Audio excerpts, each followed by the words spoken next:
Like to rant for just a bit. I've got something in my mind. I'm expressing some thoughts on it, and after which I really wouldn't mind getting your take on mine. Or I have a theory or a hypothesis, if you will, but I think it's more a theory I think it's more theory than a hypothesis, and this is it. I think very strongly that Nigeria's leaders, more often than not, don't like to work with professionals.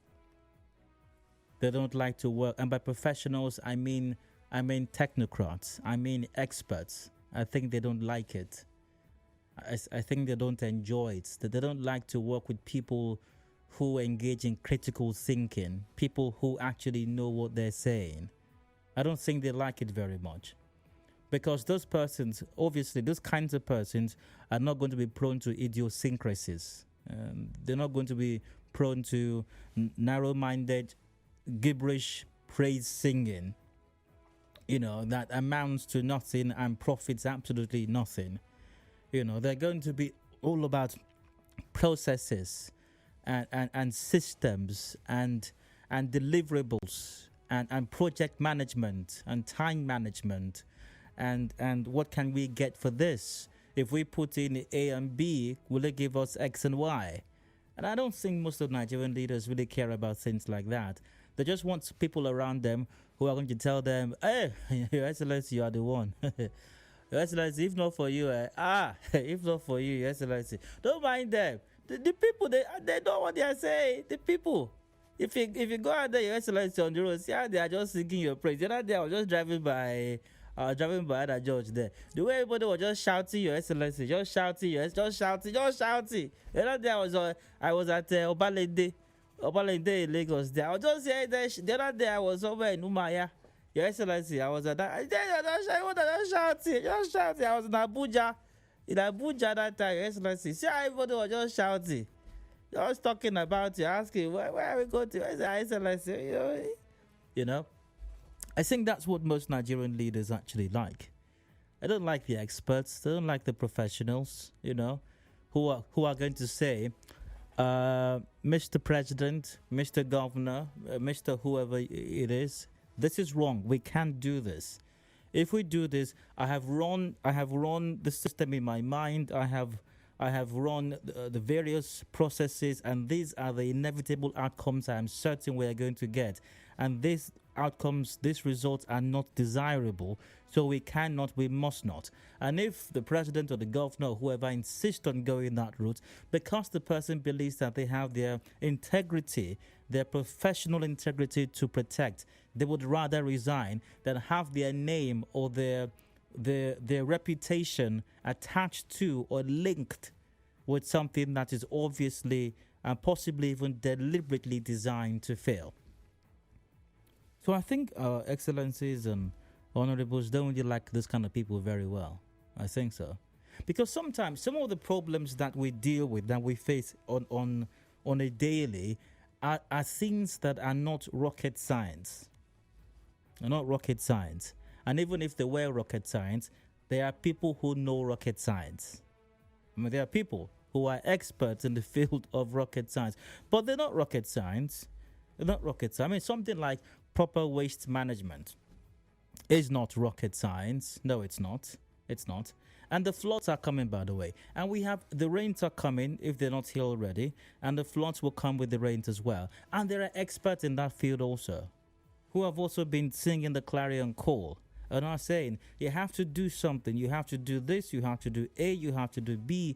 You have to do X, Y, Z to ensure that you are able to limit the effects of the rains. You are able to limit incidences or cases of flooding, and you're able to mitigate the impact or effects successfully, at least to a very reasonable degree. They are experts, they're professionals. Once again, it's not nuclear physics, it's not rocket science. You don't even have to be so much of an expert sometimes to figure some of these things out. And one of such expertise opinion was featured on our news earlier today. NEMA in Rivers State says poor management of waste can worsen the flood in parts of the state. Zonal coordinator of NEMA, Godwin Typical, said this while speaking on flooding witnessed in Port Harcourt yesterday after a downpour. But the point he's making is that poor management of waste can worsen the flooding parts of the state. And, the thing with experts and professionals is when they speak, it's not the Holy Spirit that's ministering to them.